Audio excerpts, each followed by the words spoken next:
Dan para akhwat saya nasihati ya, awas nih yang belum menikah, jangan dengarkan rayuan-rayuan gombal para lelaki. Aku mencintaimu, jangan dengar saya. Katakan padanya, buktikan cintamu dengan menuliskan namaku di buku nikah kita. Catat. Itu punya BPKB. Apa itu BPKB? Buku pernikahan kita berdua.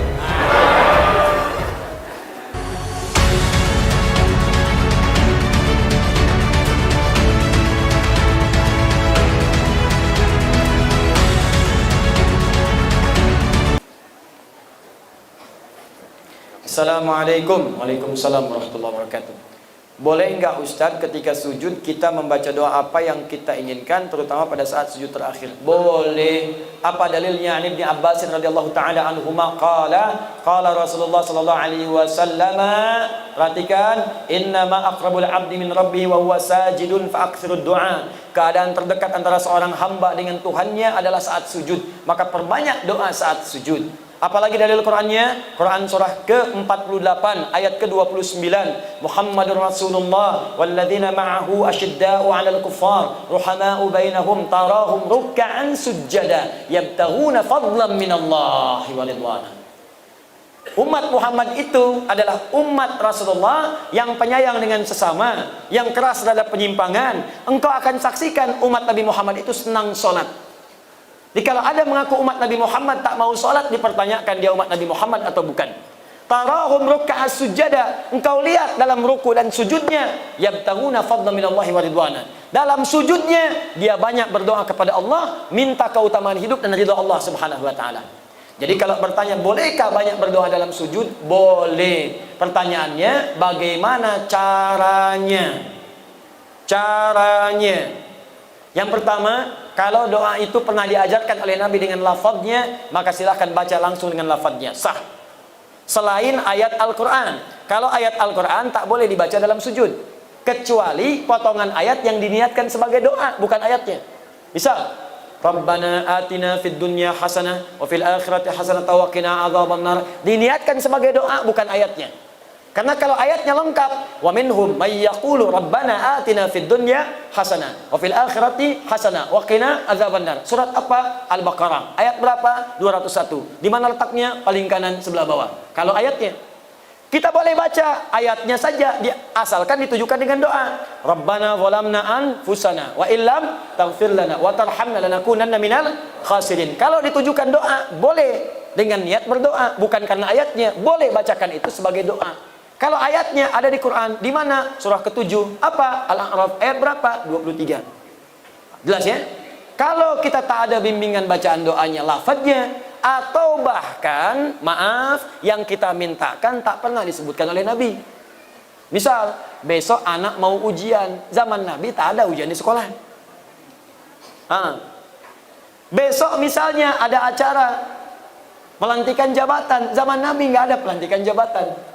Kita mau sholat malam tahajud, mau berdoa, apakah boleh berdoa dalam sujud? Minta, ya Allah lancarkan proyek saya besok, lancarkan bisnis saya, ringankan tugas beban jabatan saya, luluskan anak saya, cucu saya dalam ujian. Bolehkah? Boleh. Tapi yang paling sharih tak perlu dilafadzkan, cukup dalam hati saja. Jelas?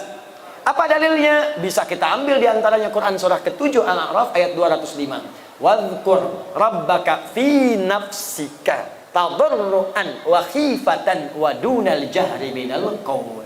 Silakan sebut nama Rabbu, minta kepada Allah dalam jiwamu walaupun tak dilafadzkan. Minta dengan khusyuk, minta dengan penuh harap. Jangan kemudian kau terlampau keras memintakannya, cukup dalam hatimu, hadirkan, mintakan. Begitu dihadirkan, ada terjawab.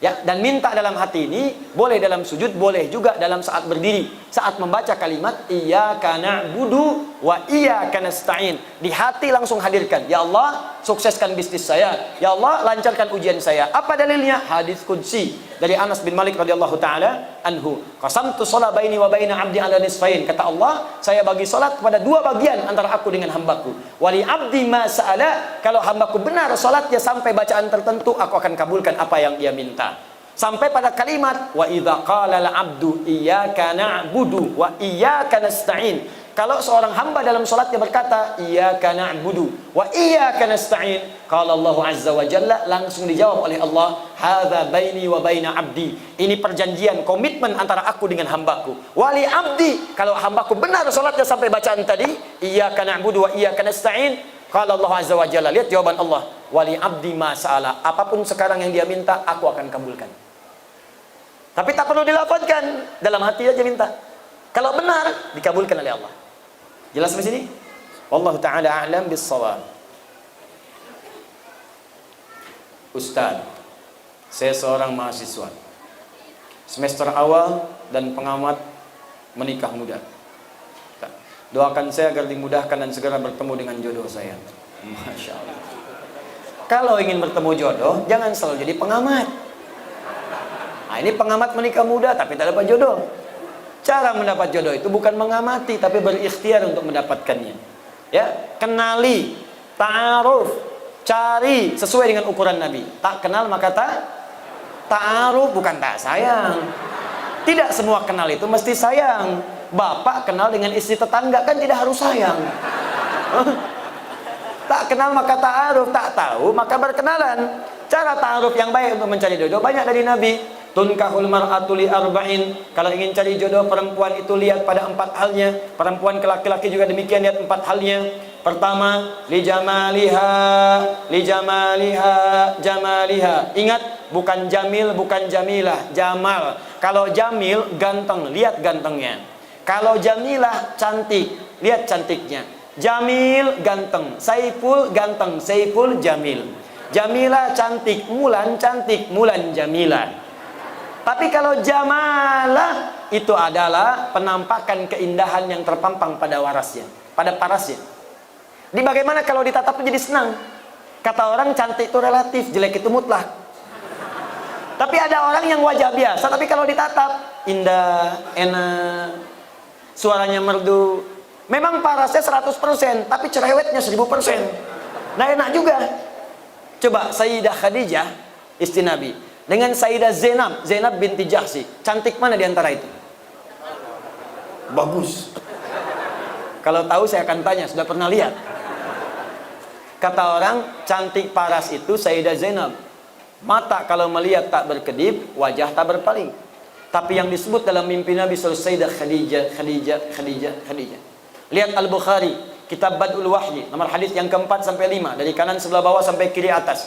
Nabi pernah turun dari Gua Hira, belum ada wahyu setelah periode Iqra. Di tengah jalan siang-siang tiba-tiba ada suara, Muhammad, Muhammad, Muhammad. Tengok kanan kiri kosong, depan belakang tak ada orang. Tengok atas ada sosok seperti duduk bainas sama'i wal ardi memanggil Muhammad, Muhammad.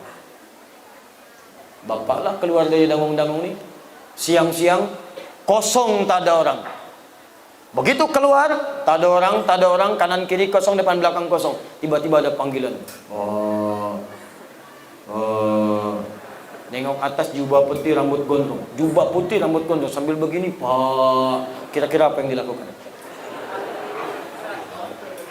Kata Nabi, faru'ibtu minhu, saya pergi meninggalkan tempat itu dengan cepat dengan keadaan takut. Tapi yang dahsyat, datang pulang sampai rumah bertemu dengan Sayyidah Khadijah. Begitu dibuka melihat wajah Sayyidah Khadijah, hilang setengah ketakutannya.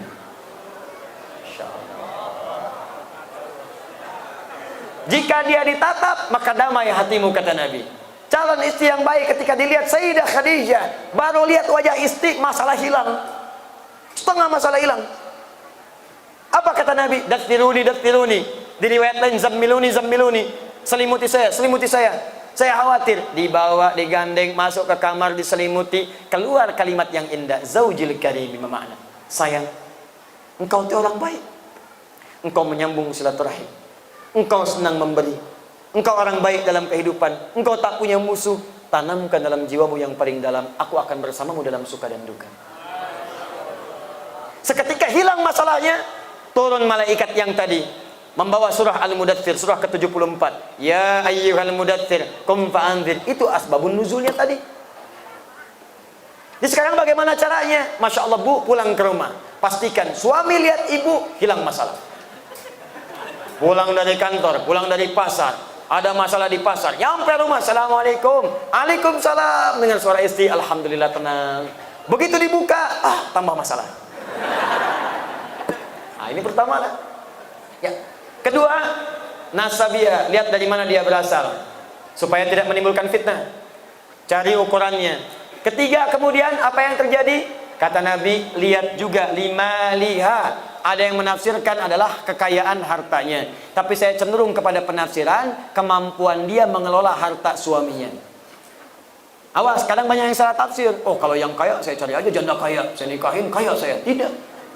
Saya cari aja anak orang kaya, saya nikahin jadi kaya. Tidak.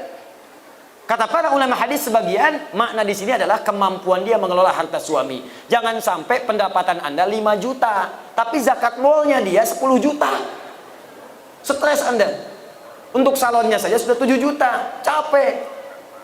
Yang terakhir, yang keempat, lidiniha, ketaatannya kepada Allah. Ya, fadfar bidzatid dini taribat yadak. Kalau ada yang keempat ini yang paling dahsyat. Karena itu Bu, Pak, maaf ya. Kalau ada seorang pemuda, akhlaknya baik, agamanya bagus, Qur'annya hafal, taat pada Allah, kata Nabi, jangan ditolak tuh karena sulit untuk menemukannya. Jangan dihilangkan peluangnya, cepat. Sekarang sedang marak di Indonesia, Jakarta, Bekasi sekitarannya, mahar untuk menikah sekarang rata-rata hafal berapa juz. Ada seorang pemuda datang melamar kepada anak kiai, anaknya cantik luar biasa, taat salihah. Ternyata bukan dia saja yang datang, 2 orang lain datang, 3 orang datang mau mengajukan lamaran. Begitu datang pertanyaan kiainya bukan yang lain, Quran. Ananda siapa namanya? Saya Anas, Pak. Baca surat Anas. Baca. Bagus. Kalau Ananda siapa? Saya Torik, Pak. Baca surat At-Torik. Bagus. Yang ketiga, belum ditanya, udah pucat wajahnya. Kalau Ananda siapa? Saya Imran, Pak. Tapi dia tak hilang akal. Cuma panggilan sehari-hari, Kulhu, Pak.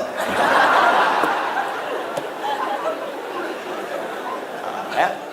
Nah, coba carilah yang seperti itu, yang ikhwan juga demikian, coba ta'aruf yang baik. Kalau sudah jangan lama-lama, ya. Lamar dengan baik, doa malamnya istikharah, nampak dia besoknya lamar. Doakan, sentuhlah ia tepat di hatinya, maka ia akan jadi milik untuk selamanya. Bikin status. Udah datang. Dan para akhwat saya nasihati ya, awas nih yang belum menikah, jangan dengarkan rayuan-rayuan gombal para lelaki. Aku mencintaimu. Jangan dipercaya. Katakan padanya, buktikan cintamu dengan menuliskan namaku di buku nikah kita. Catat. Itu.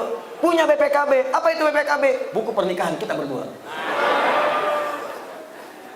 Masya Allah. Kenapa nyampe sana ini? Dah, 3 menit lagi saya jawab. Bismillahirrahmanirrahim. Ustadz, bagaimana caranya kita berdoa kepada Allah supaya hati kita tenang? Hati kita terang. Caranya yang berdoa. Minta kepada Allah supaya diterangkan hati. Bagaimana caranya? Yuk kita mulai beberapa bagian dari Al-Quran. Pertama, tingkatkan zikir kepada Allah. Apa itu zikir? Zikir itu amalan yang punya pengaruh kepada hati. Selain tenang, nanti Allah akan turunkan cahaya. Apa dalilnya? Quran surah ke-13 ayat 28. Ala bi dzikrillahi tatmainnul qulub. Apa amalannya? Pertama, salat. Karena itu salat disebut dengan zikir. Apa dalilnya? Quran surah ke-20 ayat ke-14. Innani anallahu la ilaha illa ana fa'budni wa aqimis salata lidzikri. Tunaikan salat sebagai zikir kepadaku. Amalan kedua apa? Rajin baca Al-Quran. Rajin. Datang surau, baca Quran. Pulang kamar, baca Quran. Walaupun tak harus panjang-panjang, konsisten bacakan. Maka Allah akan berikan hidayah dan kemuliaan. Apa dalilnya? Quran surah 15 ayat 9. Inna nahnu nazzalna dzikra wa inna lahu lahafidhun. Kami yang telah turunkan Al-Quran sebagai zikir. Jadi baca Quran itu zikir. Amalan ketiga, mulai menghafal walaupun ayat-ayat pendek. Menghafal Quran itu bagian dari zikir. Apa dalilnya? Quran surah ke-54 ayat ke-17, ayat ke-22, ayat 32, ayat ke-40. Walaqad yassarnal Qur'ana lidzikri fahal min muddakir. Kami telah mudahkan Al-Quran yang bisa digunakan sebagai zikir untuk dihafalkan. Baca, maka akan terbuka segala kemuliaan. Ada lagi yang zikrullah, sebut nama Allah. Ya Allah, Ya Rahman, Ya Rahim, Al-Asmaul Husna. Apa dalilnya? Quran surah kedua Al-Baqarah ayat 152. Fadhkuruni adzkurkum. Zikir kepadaku, aku akan menyebut namamu. Bagaimana cara berzikirnya? Quran surah ke-17 ayat 110. Qulidullah, sebut nama Allah. Ya Allah, Ya Allah, Ya Allah. Awir Rahman atau Ar-Rahman, Ar-Rahman, Ar-Rahman. Ayyamma tad'u falahul asmaul husna, atau sebutkan nama-nama Allah dari al-asmaul husna. Terakhir, sebut dengan kalimat thayyibah. Subhanallah, alhamdulillah, Allahu akbar. Hadis Muslim dalilnya, nomor hadis 571. Apa dalil Qur'annya? Quran surah keempat ayat 103. Fa idza qadaitumus salata, jika Anda selesai menunaikan salat, fadhkurullaha, cepat berzikir kepada Allah. Ada lagi zikir spesial. Kalau ini bisa dilakukan, maka Allah akan menjaga Anda dari perbuatan maksiat dan dibukakan segala hal-hal yang buruk dalam kehidupan untuk dijauhi. Apa zikirnya? Istighfar sebelum subuh. Sebelum tiba subuh, tahajud, tunggu subuh, istighfar. Astaghfirullah, astaghfirullah, astaghfirullah, astaghfirullahalazim alladzi la ilaha illa huwal hayyul qayyum wa natubu ilaih. Apa dalilnya? Quran surah 51 ayat 18, paling kanan pertengahan. Wabil ashari hum yastaghfirun. Wallahu ta'ala alam bissawab.